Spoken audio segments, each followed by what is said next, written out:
The Pope will be greeted by President Obama when he arrives at a joint base Andrews. He speaks to Congress on Thursday before traveling to New York City. It is the first time Cardinal Timothy Dolan will host a papal visit. The Archbishop of New York is with us now in Studio 57. Welcome back. Charlie, good to be here. Gail, Nora, good morning. Good to have you here. There is great anticipation. You bet there is. And I'm kind of nervous. I hope I'm not showing it. I feel like the father of the bride or something. But he's in Cuba and he'll be in Washington and Philadelphia. Is he coming with a pastoral visit or is it a visit with a political message? Both. But you had it in the right sequence, Charlie. He's coming as a pastor, as an apostle, as an evangelist. But in preaching that gospel message and in handing on to us the teaching of God as revealed in Jesus Christ and in the Bible, there's always implications in the moral life. And some of those implications are in the economic and political realm. So even though he doesn't come as a politician or as an economist, obviously in the articulation of basic biblical principles, and he's a pro at that, there's going to be some implications for the economy, for the environment, for morality, for politics. So it's a little bit of both. He will address Congress in Washington, and those who have seen his remarks say that he will talk about climate change, the need to address climate change, the need to address immigration reform, that these are issues that are more aligned with Democrats than Republicans. How political will it be? Well, I think we'll see a different reaction on both sides of the aisle. You can bet that Republicans are going to be vigorously applauding on some of the things he said, while Democrats might be a little somber. And the other, you're going to see Democrats who are going to be enthusiastic on some of the things he said, while the Republicans are sitting on their hands.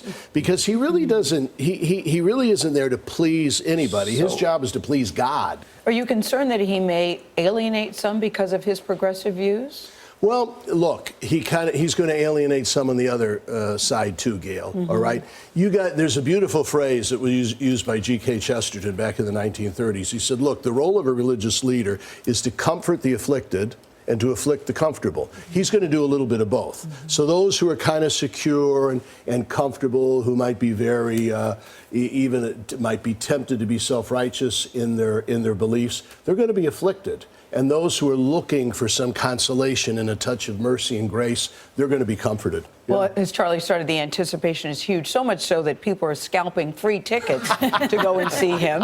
And you've spoken out about that. That's not good, because everything about Pope Francis is free. Everything about Pope Francis is gracious and inviting.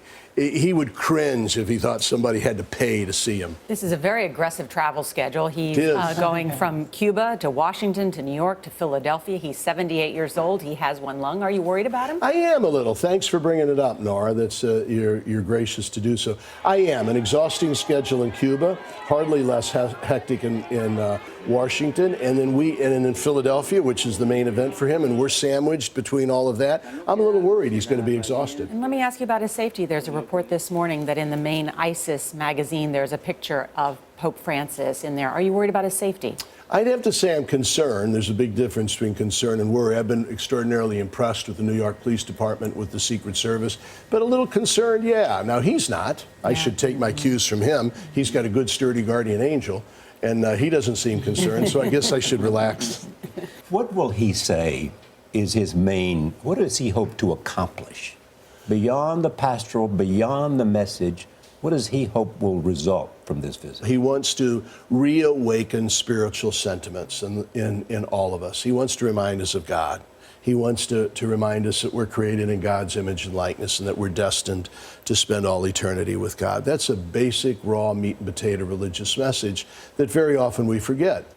How is he handling the fact that he is the most famous, the most desirous? I mean, he is the main man. I would say, you see, this has got to be a great paradox for him. Have you noticed, the more he tries to de-emphasize the prestige and the power of the papacy, the more he tries to kind of trim away the trappings, the more people pay attention to him. I think he finds that unsettling. He doesn't want to be the center of attention. For him, Jesus is to be the center of attention. So that's got to make him a little nervous. And I know from close up, he's kind of, even though he rises to the occasion and he loves to be with people, if he senses any adulation, he gets a little nervous. Well, everyone says there hasn't been anyone like him. That's what's so fascinating. And people of all faiths want to touch him. Yeah. Well, that's an appeal, too. You know, we call him the Holy Father. He's not just our Holy Father as Catholics, but what my Jewish rabbi friend said, hey, wait a minute, he's our Pope, too. So, well, thank you for helping bring him here to New York. My honor. I look forward to being with you this week, okay? Cardinal Timothy Dolan, thank you so much. Thanks. Thank you. And when the Pope lands in Washington, CBS News will bring it to you in a special report. It begins at 4 p.m. Eastern Time, 3 Central, right here on CBS.